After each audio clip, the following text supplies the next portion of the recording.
Assalamualaikum warahmatullahi wabarakatuh. Perkenalkan, nama saya Ahmad Safika Zuhaili, mahasiswa UT semester 7 jurusan manajemen. Saya di sini mewakili kelompok 2 dari mata kuliah strategi pemasaran yang beranggotakan 3 orang ya. Ahmad Safik Zuhaili, yaitu saya sendiri, Ahmad Rizal, teman saya, dan Nurul Mustafa, teman saya juga. Di sini kami kelompok 2 akan menjelaskan tentang modul 2 yang berjudul analisis situasi. Baiklah, monggo disimak.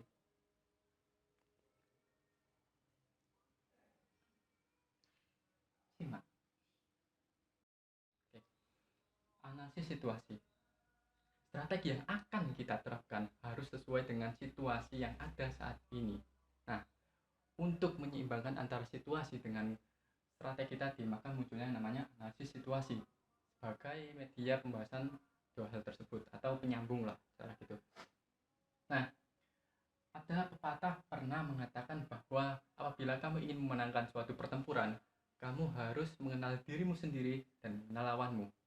Nah, cakupan dari analisis situasi tersebut tidak terlalu jauh dari kutipan yang barusan saya katakan, yaitu di mana diri sendiri akan mewakili yang namanya faktor internal,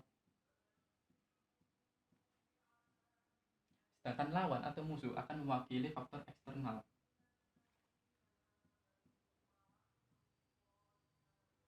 Nah, analisis situasi internal dan analisis situasi eksternal adalah dua subbab yang akan kita bahas pada video pembelajaran kali ini. Oke, kegiatan belajar 1, analisis situasi internal. Pada kegiatan belajar 1, kita akan dituntut untuk dapat menjawab beberapa pertanyaan, di antaranya di mana dan bagaimana keadaan kita saat ini. Ya. Lalu, apa yang telah kita capai? Terus, apa yang telah kita perbuat? Dan apa kelebihan dan kekurangan kita?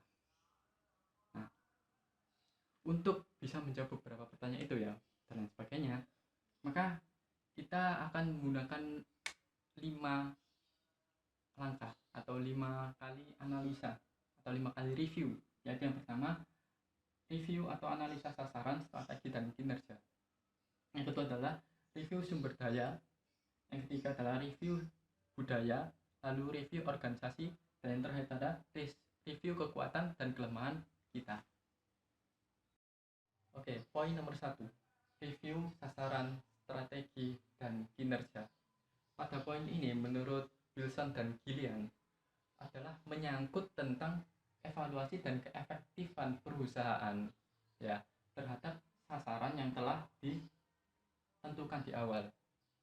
Apabila evaluasi dan keefektifan perusahaan menunjukkan bahwa sasaran terpenuhi, ya, maka manajer akan berpikir ulang apakah sasaran yang telah ditetapkan itu perlu ditingkatkan lagi atau bagaimana.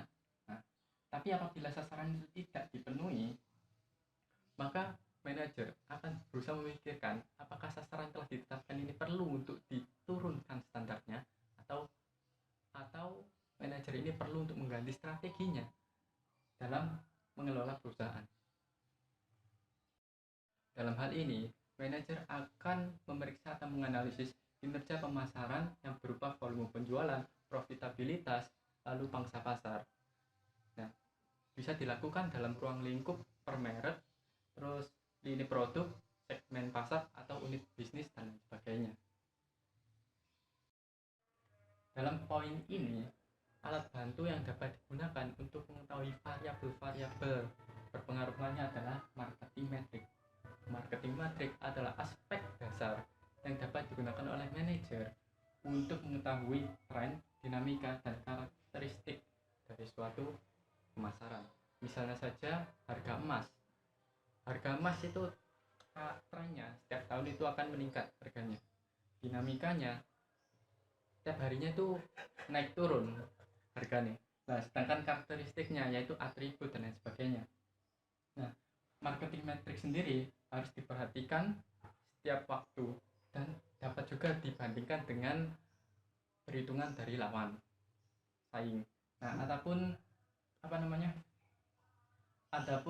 jenis-jenis marketing metric ya, dan saya maksudnya itu satu, pangsa pasar, pangsa pikiran dan pangsa hati.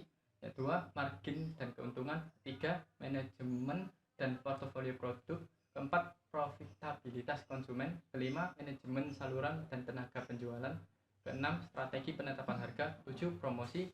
Kedelapan, ukuran keefektifan situs dan media. Kesembilan, keefektifan jangkauan. Dan terakhir adalah indikator-indikator kinerja keuangan pemasaran lainnya. Poin nomor 2, review sumber daya. Menurut Farel, ada 5 kategori aspek yang perlu direview dalam sumber daya perusahaan, yaitu yang pertama adalah keuangan, yang kedua SDM, ketiga pengalaman perusahaan atau organisasi, keempat hubungan dengan pemasok dan pelanggan, kelimanya pelanggan. Nah, adapun kalau misalnya kelima ini tidak direview benar-benar atau enggak dianalisis sungguh-sungguh, maka dapat menimbulkan dua masalah. Yang pertama adalah kehilangan kesempatan dalam pemasaran, dan yang kedua dapat juga menimbulkan kesalahan teknis, yaitu strategi yang diterapkan ternyata sumber dayanya nggak ada sehingga bisa mengimplementasikannya. Oke. Adapun menurut Holley, sumber daya yang dimaksud di sini dibagi menjadi dua sifat, yaitu nyata atau tangible dan tidak nyata atau intangible. Adapun yang nyata maksudnya adalah seperti bangunan fisik ya, bangunan pabrik misalnya, terus karyawan. Sedangkan yang nggak nyata misalnya kepercayaan terhadap pabrik tersebut atau produk tersebut, terus kepercayaan talenta dan juga kualitas karyawan, itu misalnya yang nggak nyata. Nomor 3, review budaya.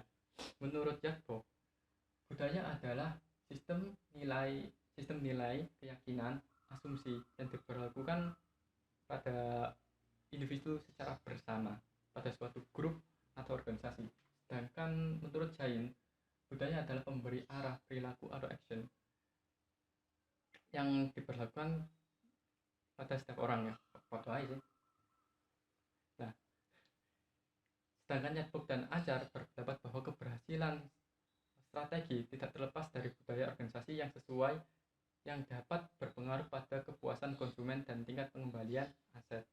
Tentu saja ya, bagaimana kita nanti melakukan pemasaran harus menyesuaikan dengan budaya sekitar juga. Gimana kan karyawan tersebut juga pasti adalah satu dua yang berasal dari sekitar daerah, dari lingkungan organisasi atau perusahaan kita. Poin keempat adalah review struktur organisasi. Adapun review struktur organisasi ini berpengaruh karena struktur organisasi akan mempengaruhi bagaimana keefisiensian strategi suatu organisasi atau perusahaan itu dijalankan. Ada 3 macam struktur yang tiga macam strukturnya akan digunakan oleh suatu perusahaan tergantung pada fokus perusahaan masing-masing. Yang pertama adalah apabila perusahaan tersebut berfokus pada inovasi, maka struktur yang digunakan adalah struktur fleksibel, sehingga informasi yang ada yang berputar dalam perusahaan tersebut atau organisasi tersebut berjalan secara lancar dan bebas. Lalu yang kedua adalah apabila organisasi atau perusahaan tersebut bersifat atau memfokuskan diri pada efisiensi, maka yang struktur yang digunakan adalah mekanistik, sehingga dapat diperoleh efisiensi yang maksimal dan stabilitas informasi dapat diraih. Dan yang terakhir adalah imitator adalah peniru. Nah, kalau yang peniru ini menggunakan kedua struktur, perpaduan antara fleksibel dan mekanistik. Kenapa? Karena selain dituntut untuk stabil informasinya, juga dituntut untuk kreatif, nggak hanya niru tapi ada bumbu-bumbunya sehingga bisa terbilang unik. Poin terakhir adalah review kekuatan dan kelemahan. Nah, kekuatan adalah apa yang perusahaan itu baik, seperti keahlian, kompetensi, sumber daya, dan keuntungan.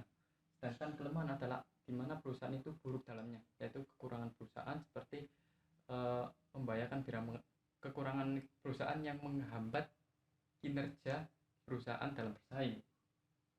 Adapun hal ini biasanya itu disebut analisis SW atau strength dan weakness yang terkandung dalam analisis SWOT, strength, weakness, opportunity, dan threat. Tapi opportunity sama threat ini kan faktor eksternal, sehingga akan dibahas di pembahasan berikutnya, yaitu KB2. Kegiatan belajar 2, analisis situasi eksternal. Analisis situasi eksternal ini dibagi menjadi dua, yaitu lingkungan eksternal mikro dan lingkungan eksternal makro. Nah, lingkungan eksternal mikro yang dimaksud adalah pelanggan dan pesaing. Di sini manajer harus bisa menentukan dan mendeskripsikan. Pertama, mendeskripsikan apa itu pelanggan dan pesaing, lalu menentukan siapa saja pelanggan dan pesaing tersebut, dan seterusnya sehingga sedetail-detailnya. Nah, di sini kita bisa menggunakan metode 5W1H. Sedangkan untuk analisis situasi eksternal makro ini mencakup teknologi, ekonomi, budaya, politik, hukum, dan lain sebagainya, keadaan luar yang akan berpengaruh pada kinerja atau pemasaran dari perusahaan tersebut, apapun yang dari luar ya. Nah, dari sini nanti akan ditemukan, oh ternyata di sini tuh peluangnya gini, aku harus gini gitu. Jika di sini bisa membuka untuk perusahaan agar bisa menyesuaikan diri dengan lingkungan sekitarnya, sehingga dia nggak kaget.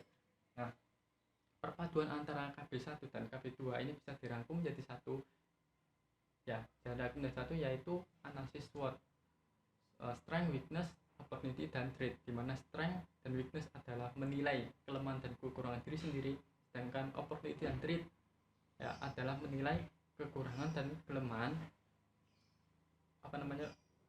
perusahaan di lingkungan luar. Baiklah, sekian dari presentasi saya. Apabila ada kurang lebihnya mohon maaf. Assalamualaikum warahmatullahi wabarakatuh.